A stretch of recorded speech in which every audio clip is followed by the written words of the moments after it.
The United States possesses a power unique in human history, the ability to incinerate a rival nation's entire economy overnight without ever pulling a trigger. When Washington deploys this financial weapon, the impact is immediate.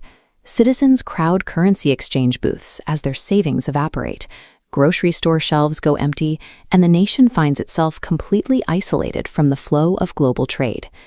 If a smaller nation issues a sanction, the global market ignores it.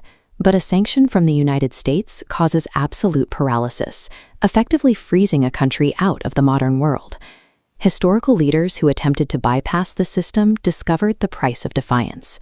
Muammar Gaddafi moved to establish a gold-backed African currency to replace the dollar, a project that was cut short when his government was overthrown and he was executed during a Western-backed civil war. The US dollar functions as a meticulously engineered global monopoly, acting as a gatekeeper for the entire planet's wealth. This dominance was born in the factories of World War II. While Europe was locked in a struggle for survival, the United States remained a neutral supplier, selling massive quantities of weapons and food to the Allied powers. Payment for these resources came in one form: gold. By the end of the war, the U.S. had cornered nearly 70% of the world's gold reserves, leaving the treasuries of Europe completely hollow. In 1944, with the world economy in ruins, 700 delegates met at a hotel in Bretton Woods, New Hampshire, to formalize a new financial reality. This diagram shows the mechanism they created.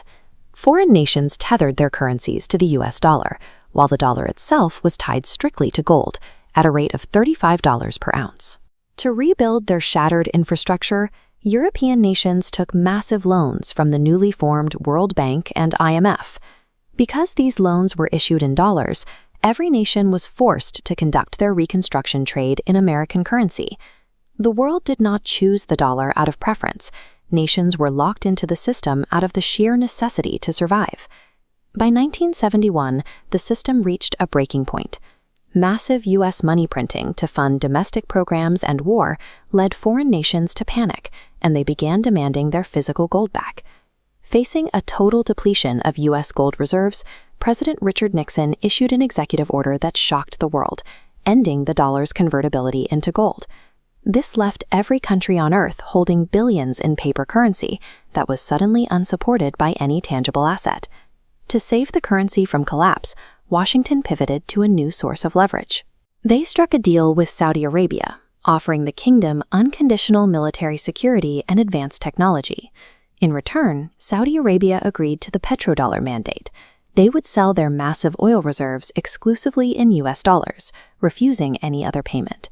This created a recycling loop for global wealth.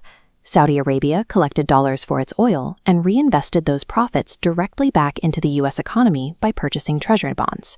Because oil is indispensable for a modern economy, every other nation was now forced to hoard massive reserves of US dollars just to keep their lights on and their factories running.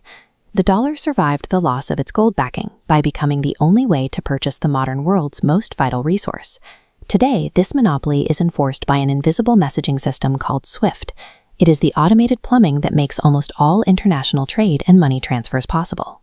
While it appears to be a neutral global utility, the U.S. maintains functional authority over the pathways that clear these transactions. Washington utilizes this control to launch secondary sanctions.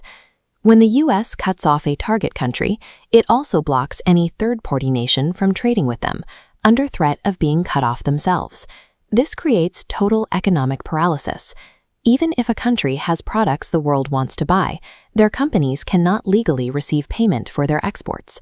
Defying U.S. policy triggers a digital exile. A sanctioned nation vanishes from the ledger of the modern financial world.